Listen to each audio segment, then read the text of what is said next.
Back in the big chair, but I missed a few things while I was gone, including the release of a schedule that looks like it sets up beautifully for your San Antonio Spurs. Let's get into it.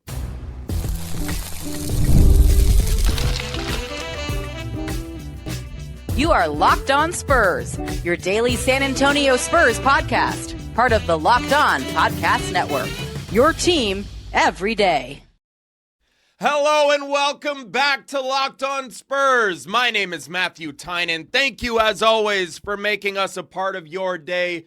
Good to be back in the studio. Coming up on today's show, we're going to get into, Victor Wembanyama plays basketball tomorrow, Thursday, in case you're listening to this on Thursday. Victor Wembanyama and Team France up against Nikola Jokić and Serbia in FIBA qualifiers. We're also going to get into there will not be another vote for the Spurs Arena for the city's contribution of $489 million. City Council decided against another vote. We will get into that as well. But first, my last day before heading out on a little vacation we're kind of leading up to the release of the schedule. There were a bunch of big nationally televised games released. There was a little bit of a content drip talking about, the holiday schedule. We saw that the Spurs were basically put on television at every opportunity with the exception of Martin Luther King Day.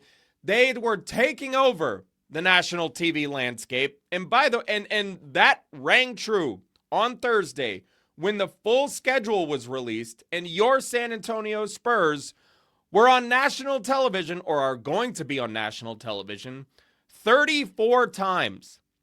That is tied with the Lakers, the Sixers. I'm missing somebody else right now. Oh, the New York Knicks. That is the 4 teams in the entire NBA with the max number of national TV slots. The Spurs, the Knicks, the Lakers, and the Philadelphia LeBron Jameses. This is unprecedented territory for your San Antonio Spurs. I haven't looked it up. I am just going off the top of my head. They have never been on national television the maximum number of allotted times. I'm just going to say that because I know it hasn't happened. I was texting with somebody from the team saying 34 max number of nationally televised games, just kind of saying that, that's pretty fun for everybody. And the text I got back was, it's only 34 because they couldn't put us on national television every night. And obviously there was a little bit of some joking going on there, but this really is sort of unprecedented territory for the San Antonio Spurs. And of course, as we talked about last night, that's a whole lot of Victor Wembanyama. And that's what the people want to see. This is a new age in San Antonio, and it's a very exciting one. But I want to get into why San Antonio's schedule, the not just the nationally televised stuff, although you'll see in a second, that does play a part into the way their schedule sort of panned out. But last year, I was kind of looking back on where the Spurs run started. Obviously, they were good early in the season, but I wanted to look at sort of the way things panned out over the course of the NBA calendar in general. And remember, one of the big tipping points, or at least this, when most of the eyeballs really started to widen, was when San Antonio beat Oklahoma City in the NBA Cup semifinals. I think that was the first time they played one another. I know there were games really close to one another, but I believe that was the first time they had played each other all season. Yes, it was. Sorry, thinking out loud in my head, rusty. Sorry. But one of the big deals about that game was the fact that Oklahoma City had come into that game 24-1. 24-1. You had people talking about whether or not they were going to challenge the wins record in the NBA. You're looking at a team that felt unstoppable at the time. San Antonio goes in there and beats them, and it sort of sets off this arms race the rest of the year. And really, I guess maybe arms race isn't the right way to put it, but you're really putting those two teams specifically under a microscope. Obviously, San Antonio went on to beat Oklahoma City several more times in the regular season than, of course, in 7 games in the Western Conference Finals. But one of the things that stuck out to me as I went back was the way Oklahoma City had set itself up for the rest of the season by dominating the early portion of the season.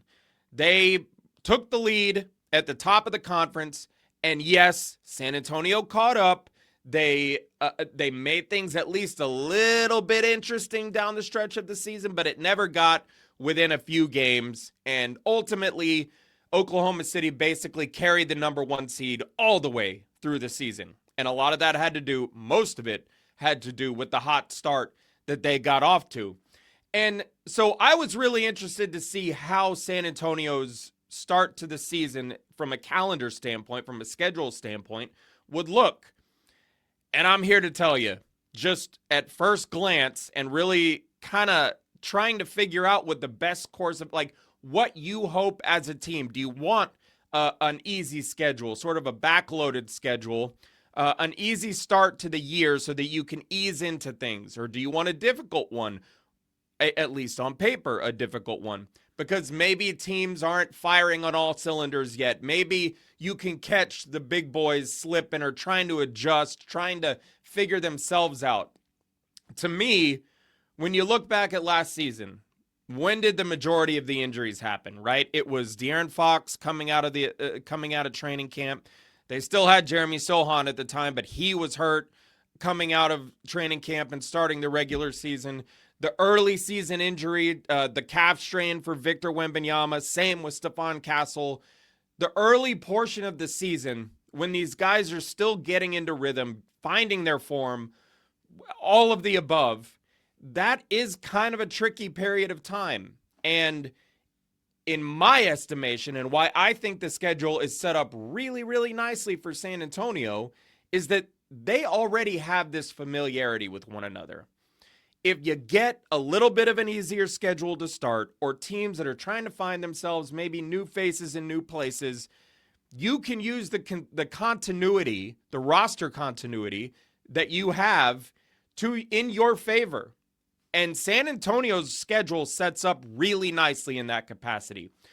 Yes, they get Oklahoma City to start the year. They get the Rockets. They get a few difficult teams at the start because that's just how it pans out.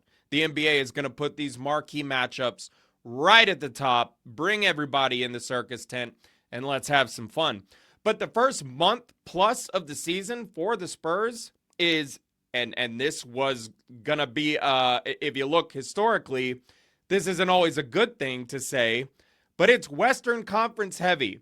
As we've covered on this podcast, the West is not the best conference anymore. The East has taken that from them, at least, again, on paper. But the Spurs basically almost completely avoid any of the big boys in the Eastern Conference, the difficult matchups. They have the Detroit Pistons kind of in the middle of November, but it's not until the very end of November, early December, that they start to really get into the title contenders, the playoff contenders in the Eastern Conference. Their schedule for the first month plus gives them a runway that I think most Spurs fans should be really excited about, because that gives them an opportunity to get going against teams that don't stand too much of a chance if you're looking at healthy squads. Again, you never know what injuries could bring your way. It's always the tricky part about this, and you can't plan for that stuff. But on paper, the way it sets up, when you look back at what Oklahoma City did last season, the way they just took advantage of the early season schedule and used it as a launching pad, the Spurs are set up to do just that. And if they are able to take advantage, the more difficult stuff down the road, whether you want to talk about the rodeo road trip, of course, or playing down the stretch, trying to fend off other teams, playoff seed battling, all that kind of stuff, that early runway, could be really helpful. You know what? We're going to keep talking about a few more things right after the break because I do think that there's some more interesting stuff when it comes to the schedule and how the NBA is starting to do more favors for teams. They've been working at it for a while. We're starting to see more. Locked On Spurs is brought to you by FanDuel. Baseball fans, if you think you know who's hitting a homer today, FanDuel is giving you a free chance to call your shot with daily dingers. It's easy to play. Just make your free pick for who you think will hit a home run in their game. If you're right, you'll receive a profit boost to use on your next bet for a chance at extra winnings. Best of all, you can make a free pick every day throughout the MLB season. Daily Dingers is another fun way to stay engaged with every day's games, whether you're following your favorite team or keeping an eye on matchups across the league. Every game has someone capable of going deep. Now you get the chance to make your prediction before first pitch. Who are the pitchers who give up a lot of fly balls? Who are the hot batters? Hey, where is it still really warm? Across the MLB, look for those warm days because that's when the ball carries the best. There's a whole bunch of different factors you can look up. So are you ready to play your game today? Join all the action at FanDuel.com. That's FanDuel.com to play Daily Dingers and make your free pick on who's hitting a homer. Play ball and swing for the fences on FanDuel, an official partner of Major League Baseball. Alrighty, we are back. And just a reminder, if you are new to the program, please consider hitting that subscribe button. We would really appreciate it. And if you've been here along with us for the ride for the last 5 months or so, please consider hitting the like button. If there are others in your life you think might enjoy the show, share it with them. Share the joy. Hopefully they'll enjoy it too. And once again, thank you all for all the support over these 5 months. Y'all have been great, and we have been enjoying it ourselves. Okay, I want to circle back to the schedule thing real quick. And I know that I keep harping on this national TV thing, and I know people enjoy it, but here's another reason why it's significant. Why it's significant that 34 of your 82 games, at least, by the way, if they make the NBA Cup Finals again, they're going to be on national TV again. So at least 34 of their games are on national television this season.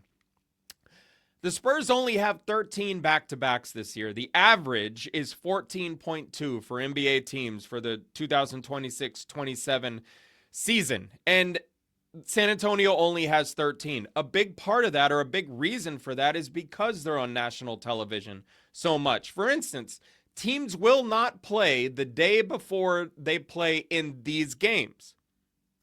The Emirates NBA Cup games, the Christmas games, the 4-game Martin Luther King Day schedule, which the Spurs are not a part of, but they are a part of the 4-game President's Day lineup.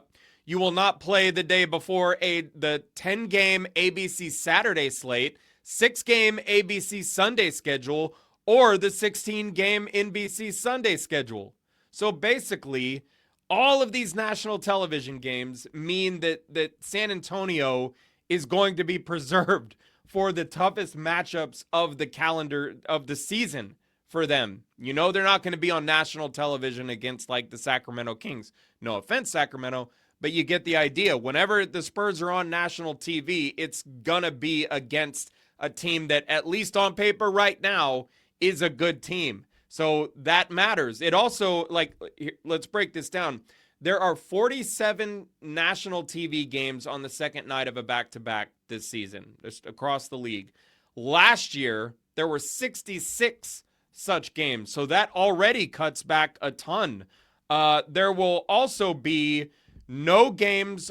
There will be no stretches of 4 games in 5 nights, 8 games in 12 nights, or 18 games in 30 nights. So the NBA is really doing its best right now to get a balance here of putting all these teams on TV, getting the right matchups where they want them, working with the schedules of the arenas themselves, while also just preserving their teams as best they can. I mean, like, even the amount of travel that NBA teams are doing this season is down pretty significantly from last year. So they're doing their best, and the Spurs being on national TV this much sure does help matters, actually. Okay, we're going to switch from the NBA schedule stuff. We'll put it in the rear view and focus on what's ahead. Well, I guess jump back into one more thing that I missed. City Council voted on Monday against the push for another vote, this time on the city's contribution of $489 million toward the Spurs' new arena. It's 6-5 against. That means there will not be another vote. Everything can proceed to the next phase, and there's only one thing standing in the way, and I mentioned it last week, but in March, I believe, is when the vote is. There will be a vote on an infrastructure bond that must be approved before that $489 million is dispersed from the city. It's an infrastructure bond that will be voted on, and that must take place before that money is dispersed. It will address, preparing for the construction in the Hemisphere area. So that is a necessary item, and I guess that should be interesting, considering that there is going to be, that is something that the public will be aware of, is necessary for the construction of the new arena, is necessary for the disbursement of those funds. So there is still a potential hangup looming in the future, but as it stands now, things are going to continue to progress. I am sure that this story is not quite over yet. I am sorry to say, but this will probably linger, because that is absolutely something that will have the awareness around it will be raised. I wanted to get to a question that, look, I'm sorry, I went back and looked through the comments. I could not find it, but I did read it. If you're hearing this, just know that I saw your question, and I am responding to it in kind. I wish I could give credit to whoever it was.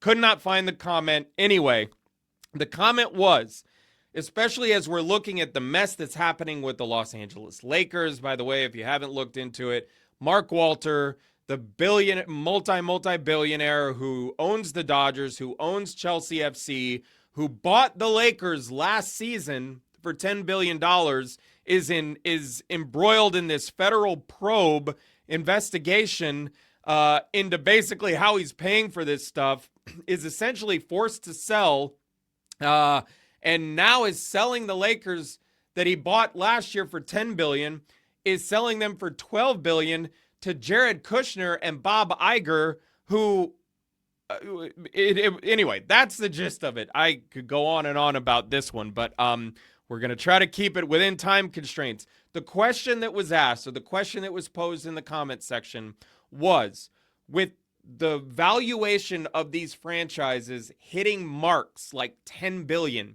and $12 billion for the Lakers, does that, even with everything that's going on in San Antonio, is there any worry or any reason to be worried that the Spurs may sell in the future?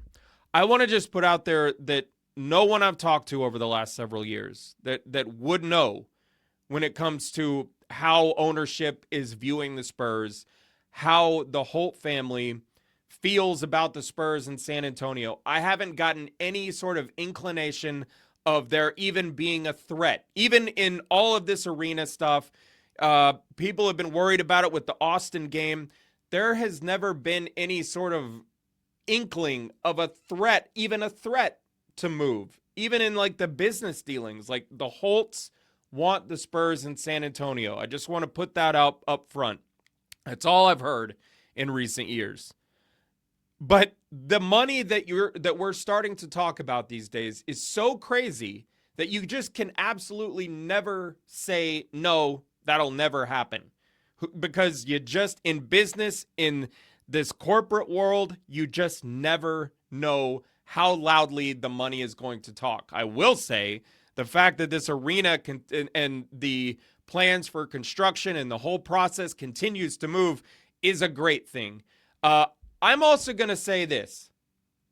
Everything, again, we don't have time to get into all of it here, but everything that's been going on with the Lakers, with Mark Walter, go look into this probe, into the investigation. Go read up on how he's paying for the Dodgers, how he's affording the payroll that they have.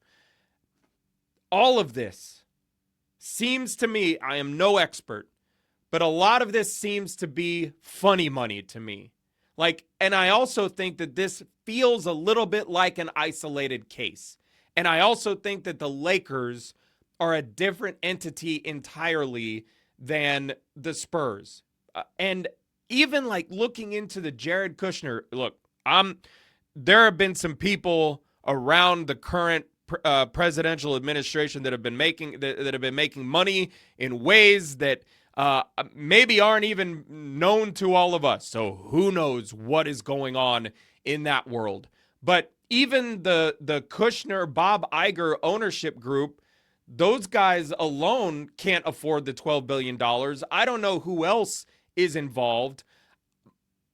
It is all so out there and so unclear and muddy that I just don't view this as some sort of lasting general threat across the NBA to ownership groups, or I should say to fan bases, not ownership groups. Ownership groups would love it if people were coming and knocking on their door with $12 billion across the league. They would love that. But in terms of fan bases, I don't think that this is going to be some existential threat, at least not yet. This kind of money seems funny to me. It all seems like funny money. In some cases, it just seems outright fake. I don't think that this is going to be the norm. I think this is essentially what we're seeing, especially with the Lakers, is sort of an exception to the rule rather than what the rule is going to look like, what the status quo is going to be going forward. Look, that's just an opinion, and obviously something that I am trying to just squeeze in here into a segment. But I just think that given, just back to the crux of the question, with the way that this is all going for San Antonio, with the process toward a new arena continuing on, with this team, this young team on the come up the way it is, I just don't think that you have any reason to worry about that side of things with the Spurs, about them selling for $10 billion or $12 billion or $15 billion. I just don't think that is something that anyone should be realistically concerned about at this point. Again, funny money. There is no Steve Ballmer swooping out of the sky to come grab up the Spurs in the meantime. And as long as private equity is sort of held down by a certain percentage that they're allowed to occupy within an ownership structure, then I think teams are going to be, or I should say fan bases, again, owners would love it if $15 billion were being thrown their way as an offer to buy their team on a regular basis. I just don't think it is. I think this is an isolated, relatively at least isolated situation. I don't think it's going to be the norm. All right. Victor Wembanyama plays basketball tomorrow against Serbia. Let's talk a little bit about that next. The problem of finding clothes that you can live in all day, be comfortable, and do whatever you need to do, whether it's just chilling, going to meetings, playing golf, being on the move, that problem has been solved by Cozy Earth. The everyday polo is the answer. It's lightweight, built to move with you, just easy to wear everywhere. I've got it on right now, and it's fabulous. Plus, the Cozy Earth Essential Socks, they're exactly what the name suggests. Soft, supportive, comfortable enough that you stop thinking about them halfway through the day. Plus, Cozy Earth backs everything with a 10-year warranty and hassle-free returns. So if something isn't quite right, you're covered. That makes trying them for yourself an easy decision. I've got the Cozy Earth Everyday Polo in blue and in black. Check them out at CozyEarth.com. Use the code LOCKEDON for 20% off. That's right, Locked On for an exclusive 20% off. And if you see a post-purchase survey, please mention you heard about it right here, CozyEarth.com.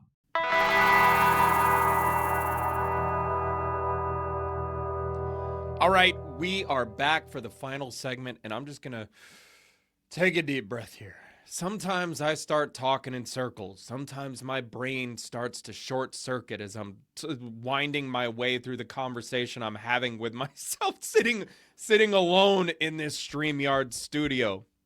So I'm going to slow down and just reiterate. I do not think that there is a danger of the Spurs selling. I think that they are in a good place. I think that, and I believe them, and even knowing and understanding that there comes a certain amount of money that talks very loudly to you, when, especially like when you are not in the Steve Ballmer club as an owner. When you're talking about buku dollars, $12 billion plus dollars, I realize that speaks loudly.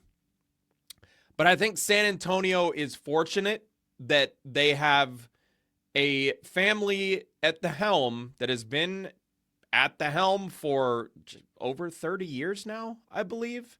Over 30 years now in ownership of the Spurs.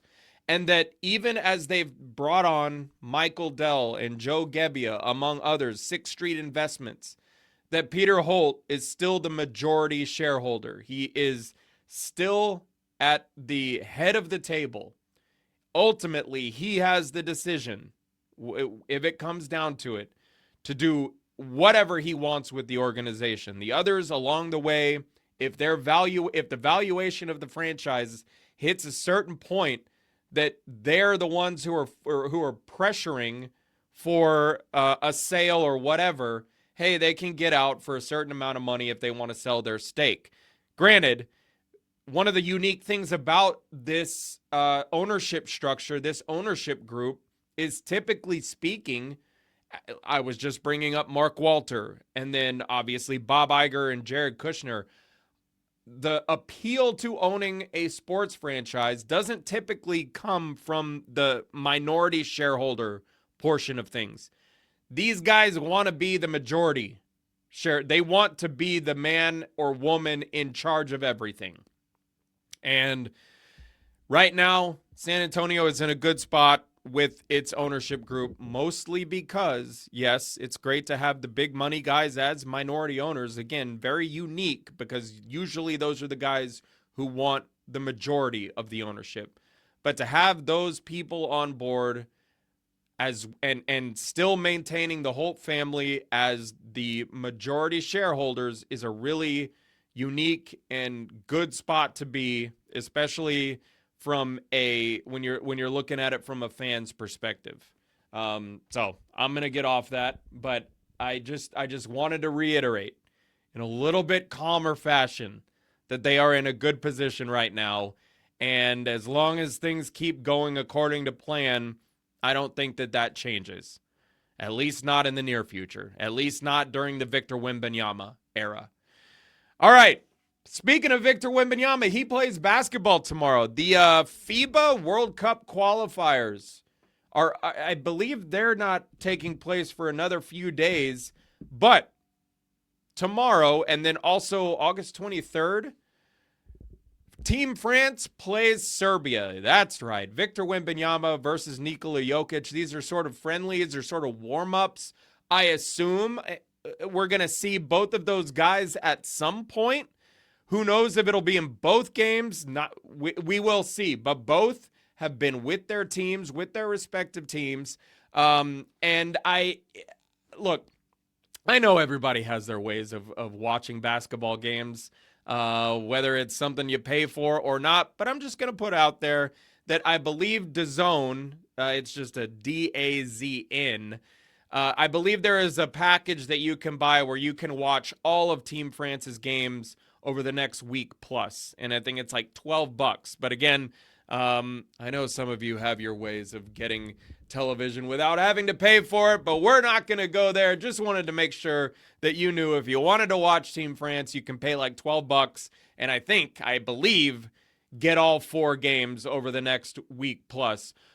I just want to throw out there just kind of some of the things. This is a friendly sort of environment. So you're not going to get anything hardcore or crazy out of Victor at this point, even in the qualifier settings. even in the qualifier setting. But I am interested to see the way he is moving physically, the way obviously everybody is going to always be paying attention to that dude's body, whether he likes it or not. But interested to see how he looks from a strength and conditioning standpoint. Number one, don't really care if the shot is falling or not. Just more curious to see what he looks like from a strength and conditioning perspective. I will be curious, especially in FIBA, in an international style where you can be more physical, where the lane is more condensed, to see what he looks like as a scorer from inside. I think that's one of the areas of Victor Wembanyama's game that is going to be most scrutinized for a long time. We know the guy likes to shoot threes. We know it's something at least early in his career, if he could get to the rim every single time down the floor, he would. But that's not the reality. We know that his comfort zone at this point is taking jumpers. So in a more physical FIBA environment, and there's less space, it is more physical, it will be interesting to see what he has in the repertoire. Again, don't really care necessarily if the shot is going down or not, but I am curious to see what he looks like as a scorer from the interior. Just something to watch. So strength and conditioning, see how he's developed just physically. And then also if there's just sort of any wrinkle of anything different that we might be looking forward to for the upcoming season on the offensive side of things, especially when it comes to paint touches and how he reacts in a more packed paint, is something to watch for over the next week. So, look, basketball is on the horizon. I mean, these teams are going to be reporting for training camp in a little bit more than a month. The teams that are going overseas for the preseason, they are reporting in a month. I believe it's September 22nd that those teams are reporting. So it's going to be, it's coming up. It'll be here before you know it. But all the kids are going to school. Your life is getting crazy again. Before you know it, 3 or 4 weeks are going to be flying by, and media day will be upon you before you even know it. And we will have you taken care of every step of the way right here on Locked On Spurs. So thank you for making us your first listen. We cover the San Antonio Spurs here every single day. Remember to subscribe and follow wherever you get your podcasts so you get all the latest episodes. You can find me on Twitter at Matthew_Tynan and over at the Corporate Knowledge newsletter. That's MatthewTynan.substack.com, which, by the way, all right, kind of a crazy week coming up for your boy. Got some stuff going on in the personal life. Gonna be a hectic week, but the Corporate Knowledge newsletter, along with this podcast, I am going to be getting back to writing. Things will be popping off over there just like they're popping off over here. I promise you. Thank you to all of you who remain subscribed over there. And for everyone and your patience, I thank you. For your second listen, by the way, this is all Spurs stuff. And I know we got plenty of people who listen to this show who are into the NBA as a whole. So for your second listen, check out the Locked On NBA podcast, whether that's on YouTube or wherever you get podcasts. There is no offseason for those guys and gals. Stay up to date on everything so you can become and remain the most informed NBA fan in your group chat. Until tomorrow, my name is Matthew Tynan. Thank you for listening. Here's Victor Wembanyama. Appreciate y'all. See y'all. Never.